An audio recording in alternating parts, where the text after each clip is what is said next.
And then as we got more and more affirmation from the patients that, wow, this is making a huge difference, that's when we started to expand. And during this expansion, we also felt that a lot of the things that we do don't really help patients the way we intend to help them.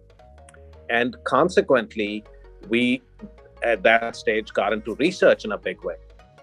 And as we got into research, we figured out that treating venous disorders is not as hard as it might seem. In a lot of places, it may be a lot less that needs to be done. And some other places, what we had to do had to be changed a little bit. And here we are.